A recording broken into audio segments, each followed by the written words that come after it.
आज बनवली आहे अगदी वेगळ्या पद्धतीची कॅरमल शेवयाची खीर. नेहमीच्या शेवयाच्या खीरीला कॅरमलचा सुंदर रंग, स्वाद आणि खास असा ट्विस्ट दिलेला आहे. कमी साहित्यामध्ये बनणारी ही खीर सणावारासाठी किंवा काहीतरी गोड खाण्याची इच्छा झाली तर नक्की करून बघा. नमस्कार मैत्रिणींनो, मी माधुरी आपल्या चॅनलमध्ये तुमचं खूप खूप स्वागत करते. तर ही खीर बनवण्यासाठी जेवढी खीर बनवायची आहे त्यासाठी लागणाऱ्या शेवया घ्यायच्या. त्यामध्ये 1 चमचा साजूक तूप घालून घ्यायचं. साजूक तूप घातल्यामुळे खिरीला छान असा स्वाद येतो आणि मस्त सोनेरी रंगावर येईपर्यंत, छान खरपूस होईपर्यंत ह्या शेवया आपल्याला इथे भाजून घ्यायच्या आहेत. तुम्हाला वाटेल शेवयाची खीर तर काय सोपी असते. हो मैत्रिणींनो, सोपी असते, पण आज आपण त्याला वेगळा ट्विस्ट दिलेला आहे, ज्यामुळे ही खीर अतिशय शाही अशी बनून तयार झालेली आहे. आता जोपर्यंत शेवया भाजून होत आहेत तोपर्यंत एका वाटीमध्ये 10-12 काजू आणि 10-12 बदाम घेतलेले आहेत आणि ते पाण्यामध्ये भिजत घातलेले आहेत. पाण्याच्या ऐवजी तुम्ही दुधाचा वापर देखील करू शकता.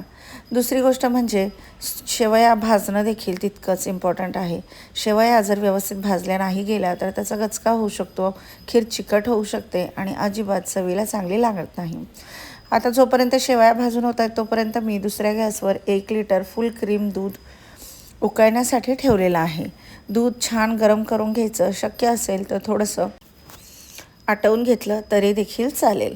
आता शेवया छान मस्त खरपूस भाजून झाल्यात, त्या साईडला ठेवायच्या.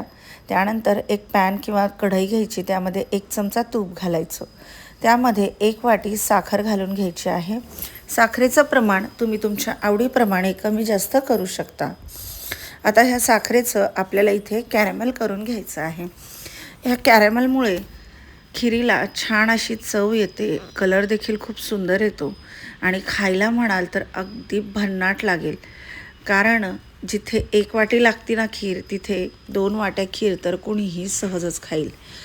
आता जोपर्यंत कॅरमेल बनून तयार होत आहे तोपर्यंत मिक्सरचं जार घ्यायचा. त्यामध्ये भिजवलेले काजू बदाम पाणी न घालता वाटून घ्यायचे. याची अशी पेस्ट करून इथे घ्यायची आहे आणि ही पेस्ट आपल्याला ह्या दुधामध्ये घालून घ्यायची आहे आणि पेस्ट छान अशी दुधामध्ये उकळल्या गेली पाहिजे, व्यवस्थित मिक्स झाली पाहिजे. ह्यामुळे काय होतं, खिरीला छान क्रीमी असं टेक्स्चर येतं आणि खीर खायला खूप छान लागते. मी आधीच एक शब्द वापरला होता, तो म्हणजे आज आपण शेवयाची शाही खीर बनवत आहोत. तर एवढं सगळं केल्यानंतर खीर तर नक्कीच शाही होणारच ना मैत्रिणींनो. आता ही पेस्ट यामध्ये घातल्यानंतर सगळं व्यवस्थित मिक्स करून घ्यायचं. दूध उतू जाऊ नये म्हणून त्यामध्ये एखादा चमचा किंवा पळी घालून ठेवायची. आता आपण कॅरमेलकडे वळूया. आता लो टू मिडियम हीटवर हे कॅरमेल आपल्याला इथे बनवून घ्यायचं आहे. तुम्ही शेवयाची खीर, तांदळाची खीर, इव्हन साबुदाण्याची खीर बनवताना देखील साखरेच्या ऐवजी जर त्यामध्ये हे कॅरमेल घातलं तर ती खीर बनवून अगदी मस्त तयार होईल आणि खायला अतिशय भन्नाट लागेल. बासुंदी किंवा रबडी करताना देखील साखरेच्या ऐवजी त्याचं कॅरमेल करून घातलं तरी देखील काहीच हरकत नाही. तसंही सध्या श्रावण चालू झालेला आहे आणि श्रावणात काहीतरी निमित्ताने गोड आपण बनवतोच. आता तुम्ही बघू शकता ह्याचा कलर अतिशय सुंदर असा आलेला आहे. छान मस्त सोनेरी रंगावर हे कॅरमेल बनून तयार झालेलं आहे. अजून एक 5 मिनिटभरच याला असं सतत आपल्याला ढवळत राहायचं आहे, जेणेकरून हे शुगर क्रिस्टल यामध्ये वितळले जातील. तर आता हे होत आलेलं आहे पूर्णपणे. शुगर क्रिस्टल त्यामध्ये वितळल्यानंतर गॅसची फ्लेम आपल्याला इथे बंद करायची आहे. आता कॅरमेल बनवून तयार झालं आहे. गॅसची फ्लेम बंद न करता त्याच गॅसवर इथे मी दूध ठेवलेलं आहे. त्या दुधामध्ये आता आपण ज्या परतून घेतलेल्या शेवया आहेत त्या घालून घेणार आहोत आणि शेवया मस्त खरपूस भाजलेल्या असल्यामुळे खिरीला खूप छान अशी टेस्ट येते.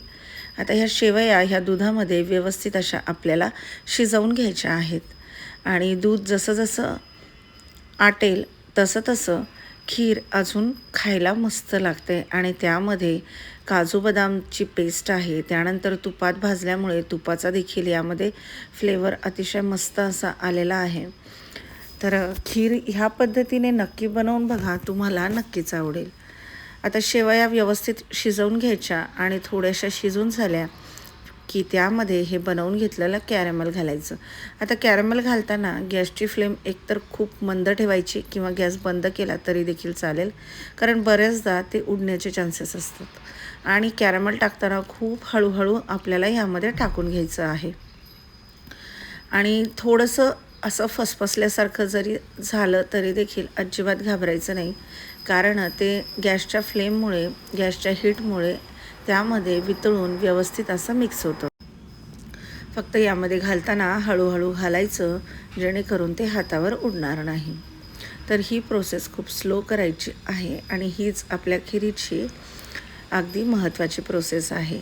तर ह्या पद्धतीने सगळं कॅरमल यामध्ये घालून घेतल्यानंतर लो टू मिडियम हीटवर खीर मस्त उकळून घ्यायची आहे. यामुळे खिरीला छान असा दाटसरपणा तर येईलच.